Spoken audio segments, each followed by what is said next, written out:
단원별 문제풀이 과정 이제 마지막 테마인데요. 233페이지, 단원별 기출문제 233페이지, 개별법적 중개실무 부분입니다. 우리가 빠르게 정리했었던 부특법, 실명법, 주인법, 상인법, 경매 절차와 대법원 규칙 관련된 문제인데, 우리가 지금 풀어보고 있는 단원별 기출문제집이 최근 8개년간이죠. 예, 근데 지금 문제가요, 37문제 수록되어 있거든요. 거의 한 40문제에 육박됩니다. 그러니까 평균 내면 한 4문제 정도. 그러니까 4문제 정도니까요. 한 10% 정도 출제 비중을 보이는 거죠. 전 과목에. 중개실무편의 대부분의 문제라고 제가 말씀드렸었던 겁니다. 1번부터 한번 보시죠. 1번.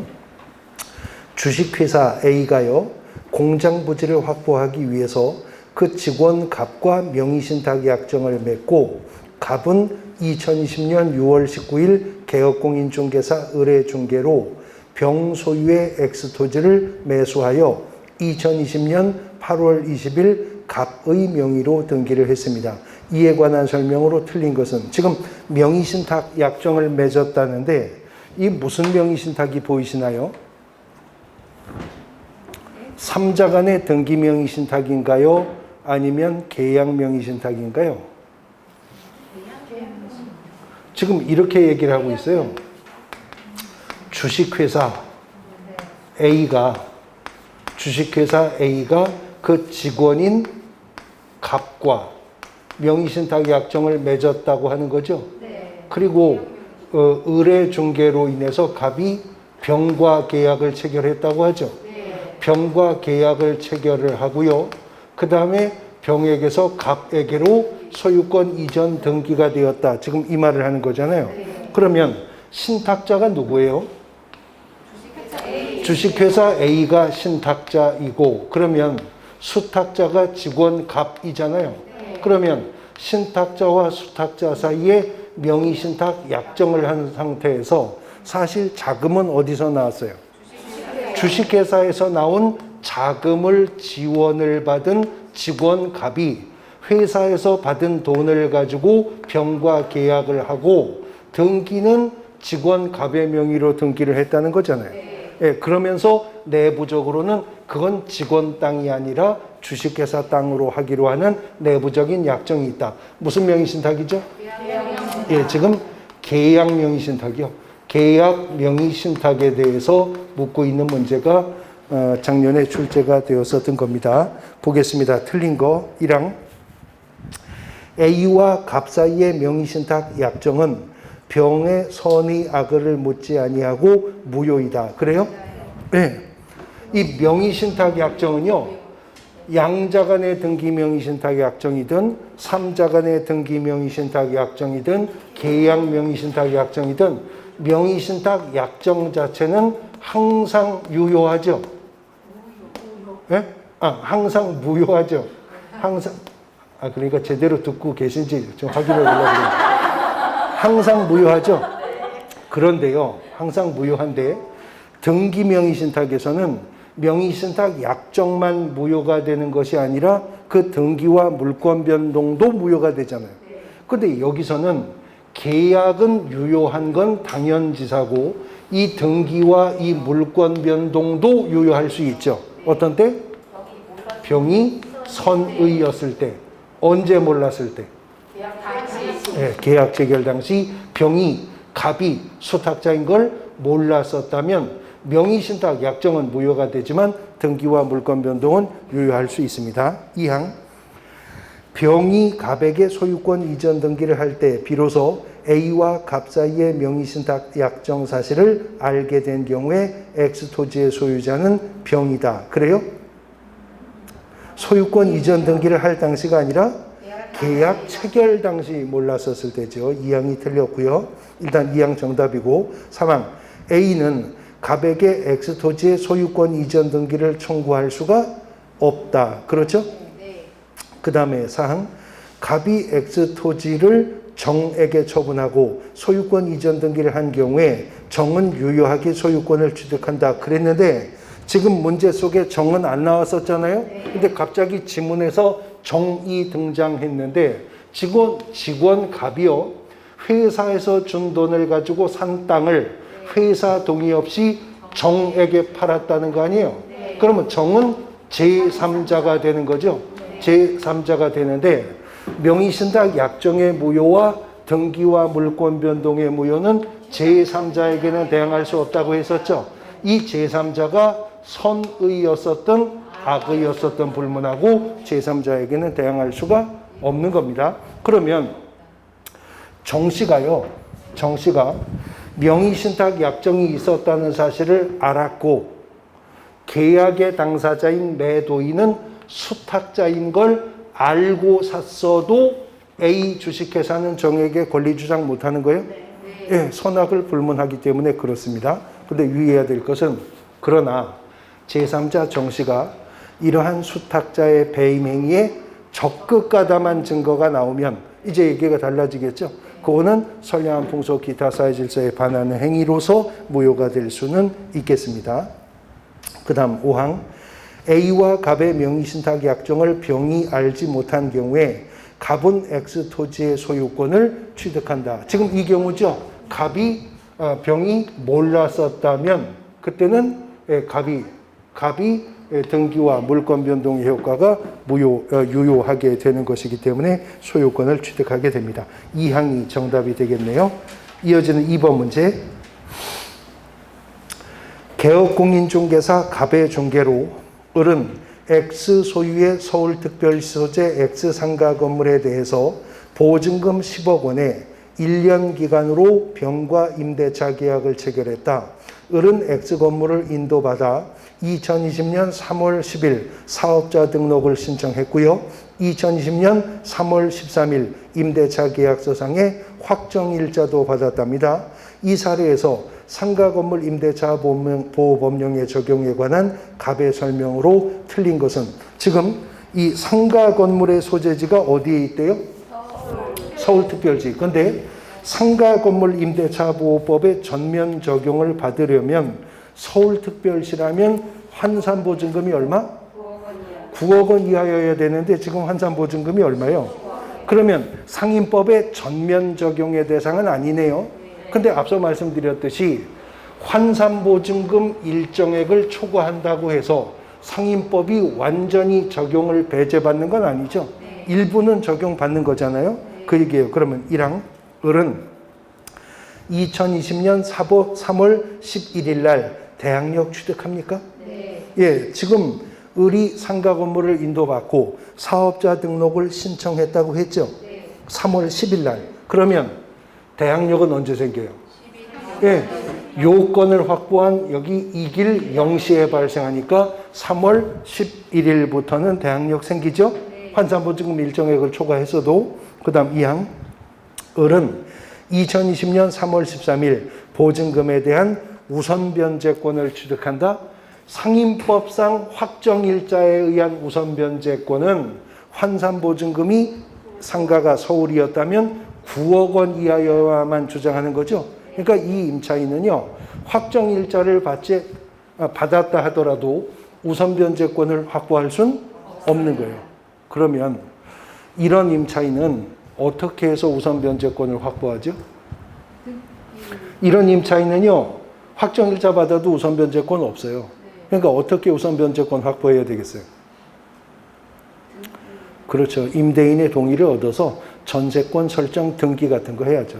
이런 임차인은 임대인 계약 체결하면서 이거 환산보증금 일정액 초과하니 제가 확정일자로 우선 변제권을 확보할 수 없으니까 전세권 설정 등기해달라. 이래서 전세권 설정 등기 등을 해야 될 겁니다. 2항이 틀린 질문 정답이고요.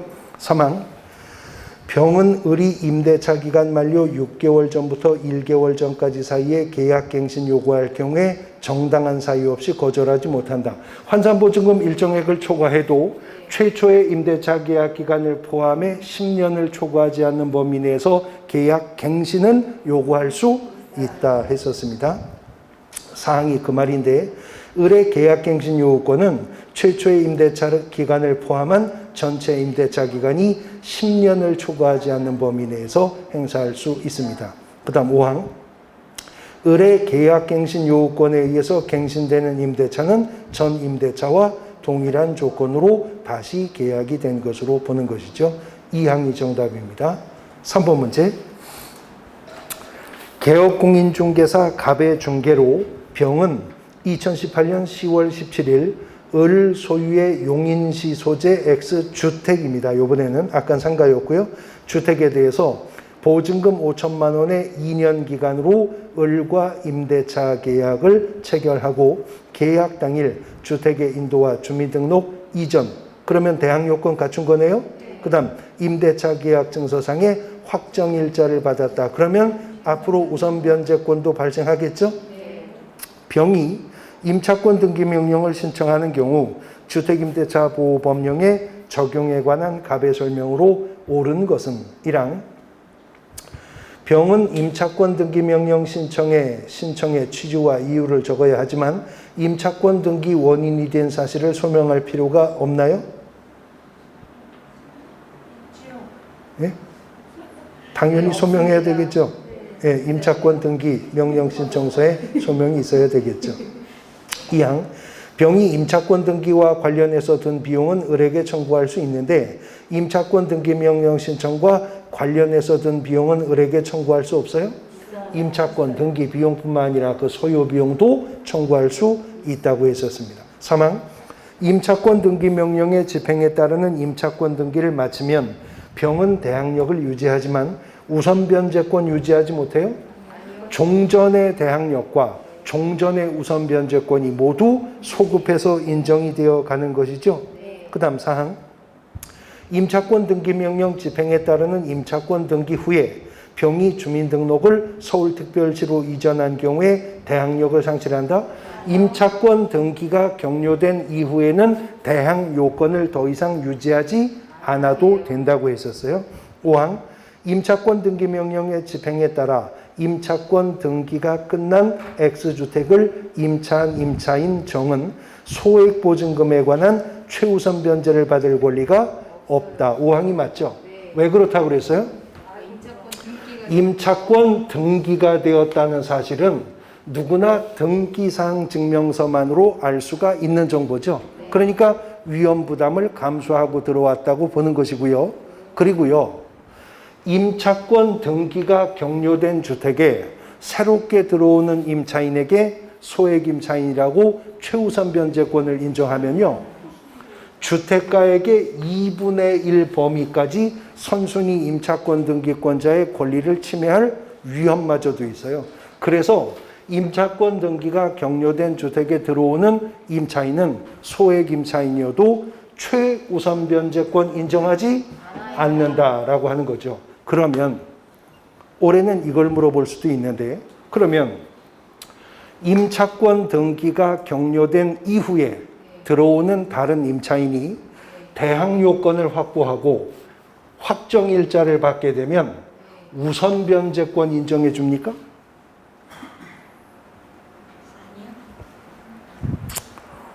작년에는 그거 물어봤으니까 올해는 이거 물어볼 수도 있는 거거든요. 다시 질문. 이미 제3자에 의해서 임차권 등기가 격려된 주택에 그 후에 입주하는 새로운 임차인은 소액 임차인이어도 최우선 변제권 인정 안 한다 그랬잖아요. 그럼 그 임차인이 대항 요건을 확보하고 확정일자를 받으면 우선 변제권 인정해 주냐고요. 인정한다 안 한다? 인정합니다. 네. 임차권 등기가 된 주택에 들어온 임차인도 우선 변제권은 인정을 해요. 왜 인정하냐면요. 우선 변제권은요. 아무리 빨라도 확정일자 받은 그날부터 후순위 물건이나 기타 채권들보다 내가 보증금을 먼저 배당받겠다는 요구지 선순위 임차권 등기권자를 침해할 위험성이 전혀 없어요. 그러니까 임차권 등기된 주택에 들어온 임차인도 우선 변제권은 인정을 해준다는 거죠. 그런데 여기서 유의하셔야 될 게 민법 기본서에 보면 우선 변제권을 인정하지 않는다고 돼 있거든요. 근데 제가 기본 이론 과정에서도 설명드렸지만 민법에서 물어볼 수도 있고 중개실무에서도 물어볼 수도 있는데 출제위원이 우선 변제권을 물어볼 수도 있고 최우선 변제권을 물어볼 수도 있다 그랬잖아요. 그러면 출제위원이 최우선 변제권에 대해서 묻는 지문은 최자를 써야 돼요? 아니요.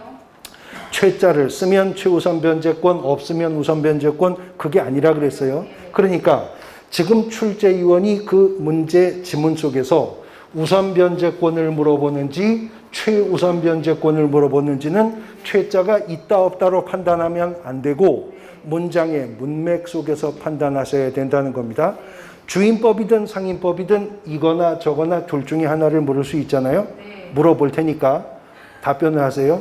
우선 변제, 최우선 변제 둘 중에 하나니까 답을 하십시오.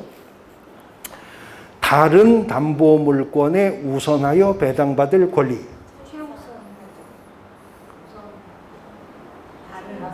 아니, 대답을 하시라고. 그러니까 우선 변제, 최우선 변제 선택해서 답하시라고. 다른 담보 물권에 우선하여 배당받을 권리.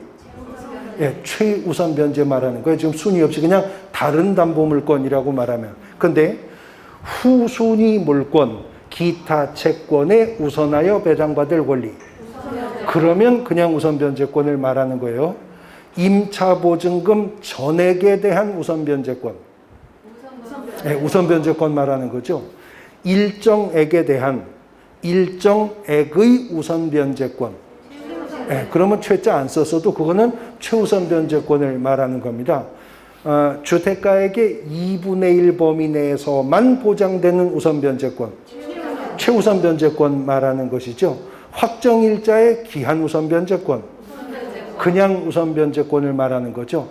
영세 임차인에게 보장하는 우선 변제권, 최우선 변제권 말하는 것이죠. 주택임대차보호법 8조상의 우선 변제권.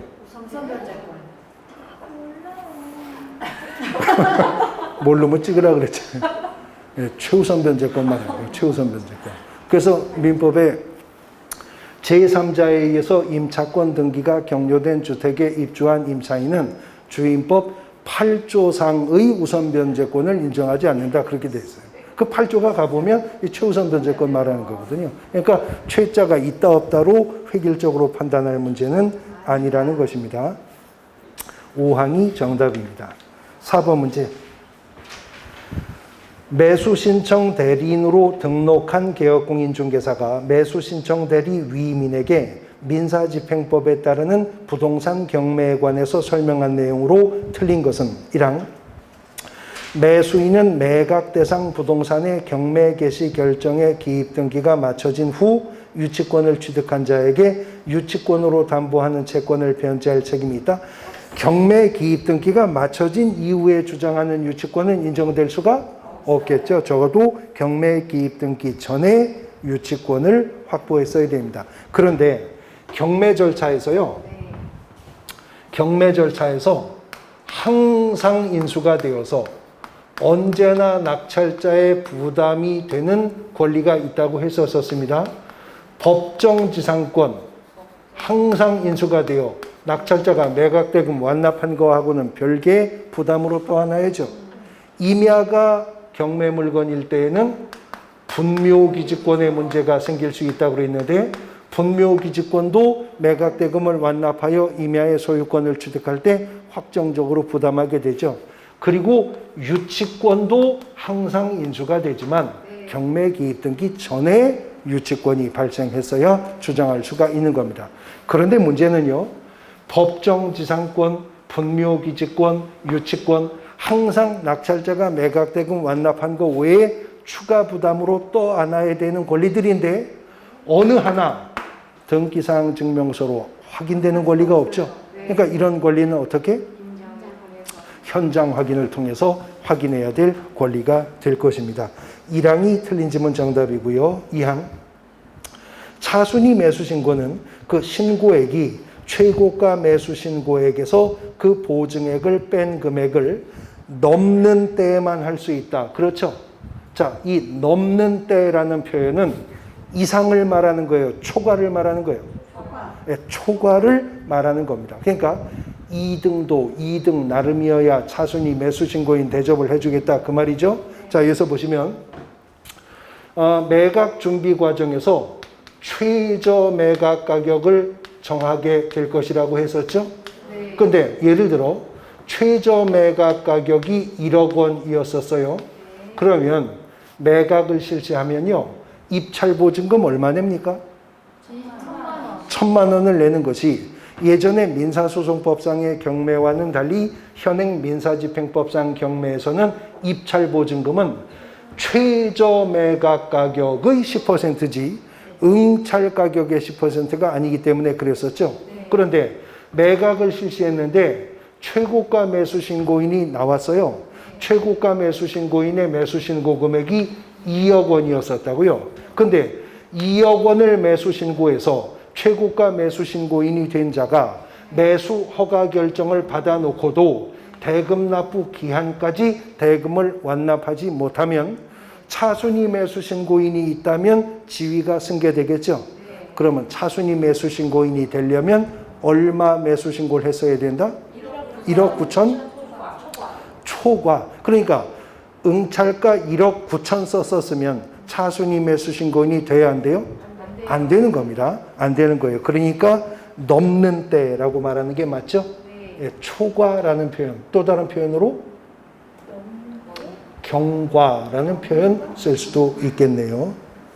그 다음 사망. 매수인은 매각 대금을 다 낸 때 매각 목적인 권리를 취득합니까? 네. 이거는 등기가 없어도 매각 대금을 다 내면 확정적 권리 취득을 하는 거죠. 그런데요. 옛날에는 대금 납부 기일을 정해줬었는데 지금은 대금 납부 기한을 정해준다고 했어요. 그러면 대금 납부 기한 6월 28일이었는데 6월 25일에 대금 완납할 수 있죠. 소유권 취득은 25일, 28일. 25일이요. 대금 납부 기한 중 언제라도 대금을 완납하면 완납하는 순간 확정적 권리 취득을 합니다. 사항.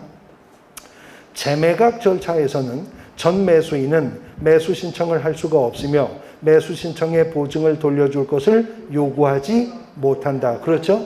자, 재매각 절차 지금 얘기가 나왔는데 매각을 실시했거든요.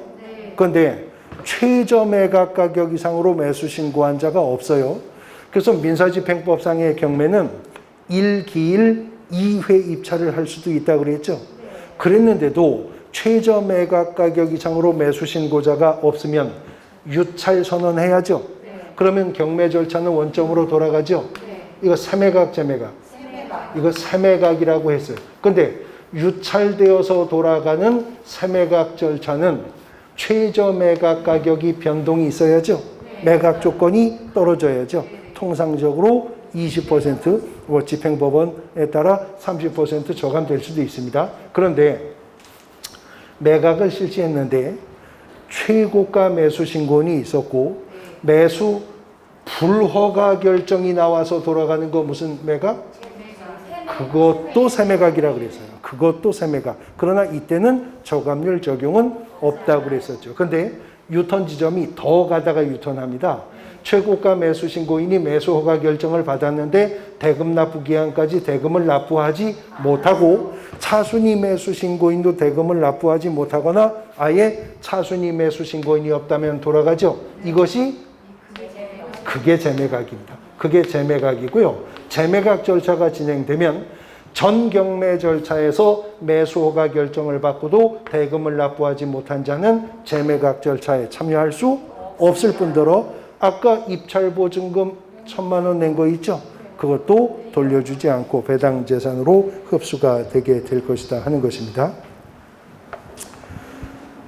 그 다음 지금 어디에서 그랬지? 5번. 후순위 저당권자가 경매 신청을 했더라도 매각 부동산 위의 모든 저당권은 매각으로 소멸된다. 왜냐하면 저당권은 경매 절차에서 뭐가 되니까? 네, 말소 기준 권리, 다른 말로 소멸 기준 권리가 되기 때문에 그렇습니다. 경매 절차에서 소멸 기준 권리가 되는 게 있는데요. 압류나 가압류 등기가 소멸 기준이 될 수 있다고 그랬었죠. 또 저당권이나 근저당권이 소멸 기준이 될 수도 있다고 그랬죠. 그 다음에 가등기 담보 등에 관한 법률 13조가 담보가 등기는 경매 절차에서 저당권으로 보잖아요. 이것도 소멸기준 권리가 될 수도 있고, 이런 권리보다도 경매 기입 등기가 앞서 있다면 경매 기입 등기가 소멸기준이 될 수도 있죠. 그런데 어떤 경매 부동산상에 소멸기준 권리가 될 수 있는 권리들이 여러 개가 혼재하다면 그 중에 뭐가 소멸기준이 돼요? 이 중에서도 맨 앞에 있는 것이 소멸기준이 됩니다. 자, 그러면 예를 들어서 1번 저당권이 설정되었어요. 그리고 나서 임차인이 대항 요건을 확보해 대항력을 갖추었다고요. 그리고 2번 저당권이 설정되었어요. 그러면 소멸기준이 뭐예요? 1번 저당권이 소멸기준이 되는 거죠. 그러면 소멸기준 권리보다 늦게 확보한 대항력으로는 낙찰자에게 임차권 주장할 수 없죠.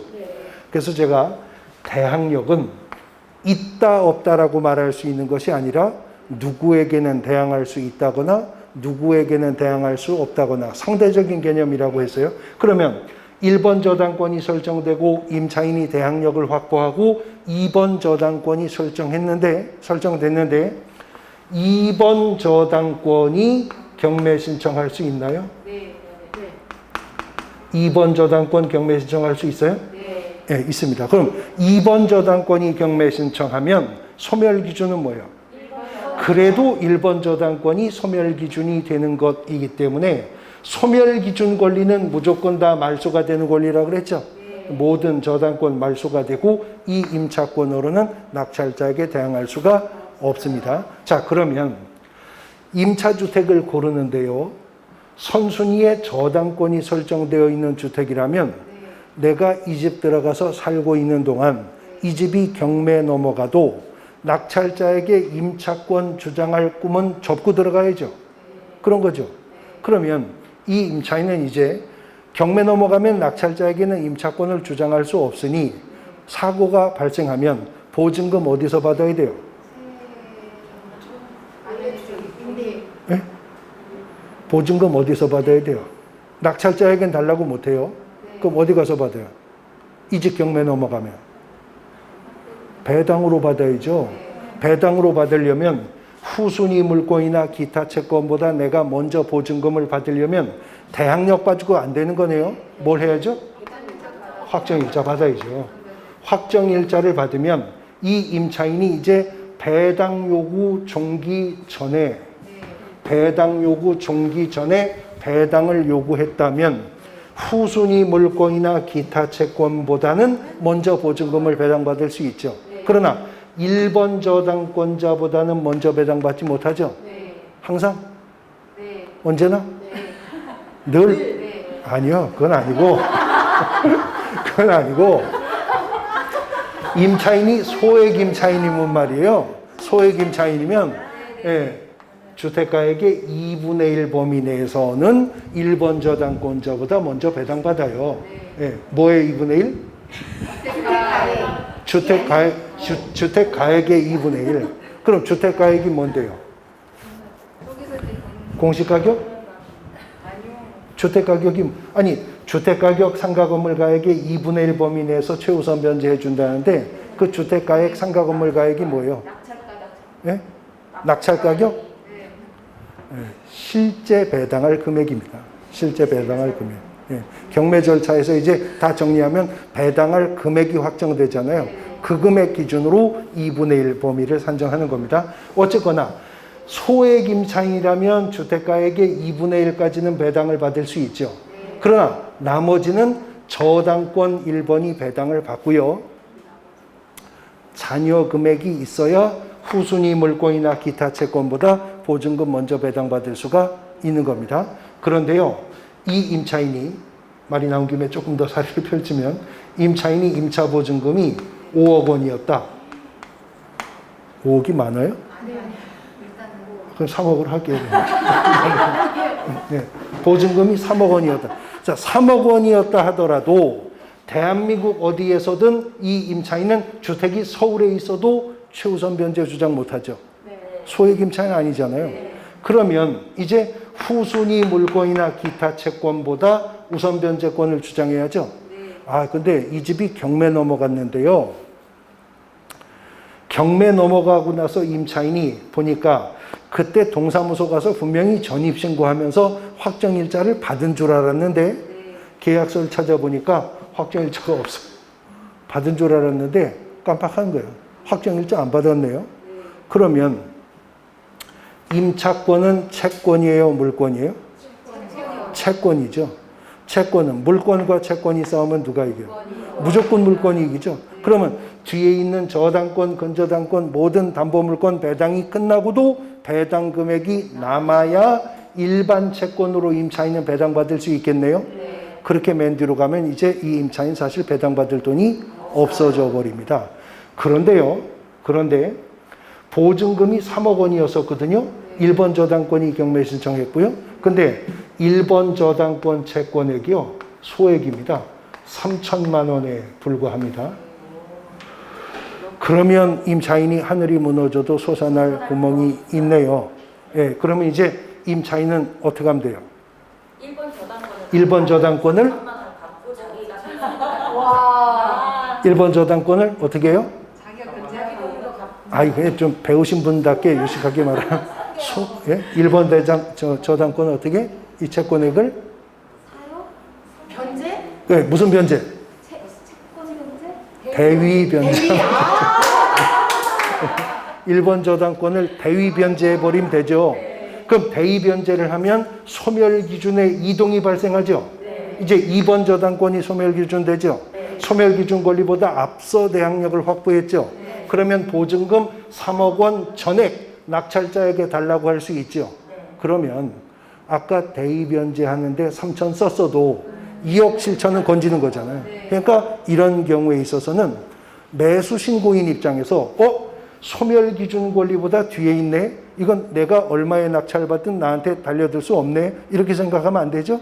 이 대위 변제할지 여부도 확인해 봐야 될 것입니다. 1번이 정답이고요. 지금 5번 문제 이제 하면 돼요. 네, 5번. 공인중개사의 매수신청 대리인 등록 등에 관한 규칙에 따라 갑은 매수신청 대리인으로 등록을 하였다. 이에 관한 설명으로 틀린 것은 1항 갑이 매수신청 대리에 위임을 받은 경우 민사집행법 규정에 따라 차순위 매수신고 위임받아 대응할 수 있죠. 2항 갑은 매수신청 대리권의 범위에 해당하는 대리행위를 할 때 매각장소 또는 집행법원에 직접 출석해야죠. 근데요, 부동산 거래 신고는 중개 완성시라 하더라도 방문 신고한다면 개업공인중개사가 직접 출석 안 해도 됐었어요. 누구 보낼 수 있었어요? 소속 공인중개사 보낼 수 있었지만 경매 대리는 그것도 인정이 안 됩니다. 매각장소 집행법원에 직접 출석해야 됩니다. 그 다음 3항 매수신청 대리 보수 지급 시기는 갑과 매수신청인의 약정이 없을 때에는 매각대금 지급 기한일, 여기 대금 납부 기한이 정해지죠. 그 기한일에 경매 보수를 받는다. 그러면 질문, 중개 보수는 의뢰인과의 약정이 없다면 언제 받아요? 아니었는데 그렇게 헷갈릴 수 있었다 그랬어요. 중개 보수는 개업공인중개사와 의뢰인이 합의한 약정일에 받지만 약정이 없었다면 거래대금 지급 완료일이었었죠. 근데 공인중개사법상 중개 완성일은 거래계약 체결이잖아요. 근데 그때 복비받는 게 아니라 약정 없으면 거래대금 지급 완료일에 받도록 공인중개사법이 규정했고, 대법원 규칙은 경매보수 지급은 약정이 없으면 언제? 매각대금 지급 기한일 받도록 합니다. 사항 갑이 중개사무소를 이전하는 경우에 그날로부터 10일 이내 관할 지방법원장에게 그 사실을 신고해야 된다. 이거 공인중개사법에서 베껴온 거죠? 3월을 초과해서 휴업하고자 할 때 휴업 신고해야 된다. 이런 거 다 공인중개사법 규정과 같습니다.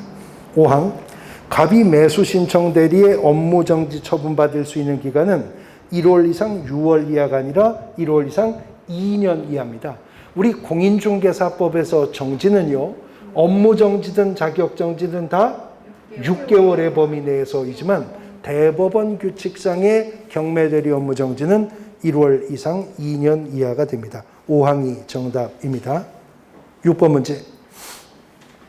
법원은 X부동산에 대해서 담보권 실행을 위한 경매 절차를 개시하는 결정을 내렸고, 그러니까 무슨 경매라는 거예요? 담보권 실행을 위한, 예, 그렇죠. 임의경매 결정을 내렸고, 최저 매각 가격을 1억 원으로 정했다. 그럼 입찰보증금 정해졌네요? 1,000만 원이요.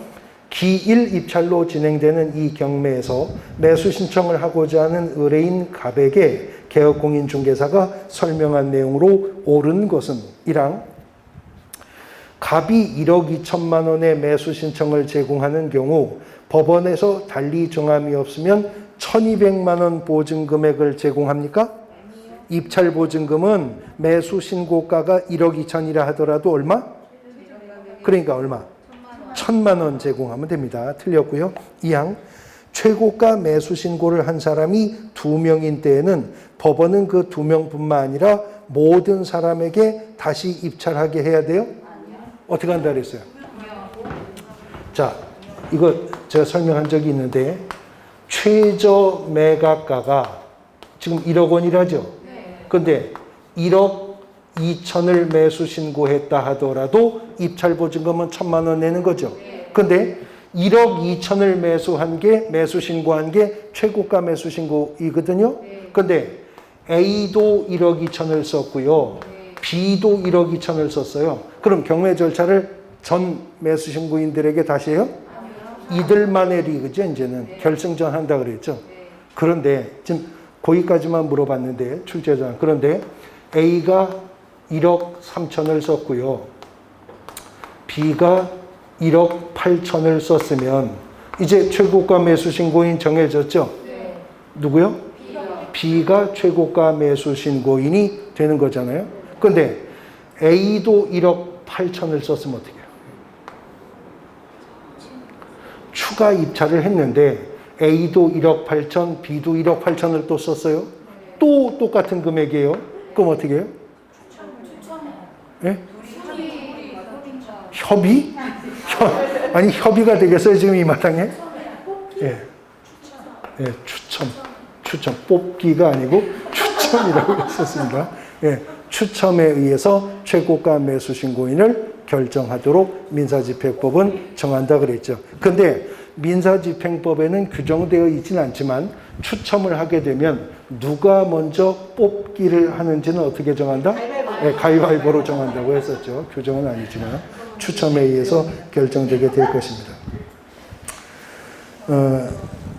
그 다음 또 까먹었네. 어디지? 사망. 갑이 다른 사람과 동일한 금액으로 최고가 미수신고를 하여 다시 입찰하는 경우에 전에 입찰 가격에 못 미치는 가격으로 입찰해서 매수할 수 없는 것이죠. 4항 1억 5천만 원의 최고가 매수신고인이 있는 경우에 법원에서 보증금액을 달리 정하지 않았다면 갑이 최순위 매수신고를 하기 위해서는 신고액이 1억 4천을 넘어야 한다. 그렇죠? 입찰 보증금이 1,000만 원이었었으니까 1억 5천에서 1,000만 원을 빼면 1억 4천이고 1억 4천을 초과해야 됩니다. 4항이 정답입니다.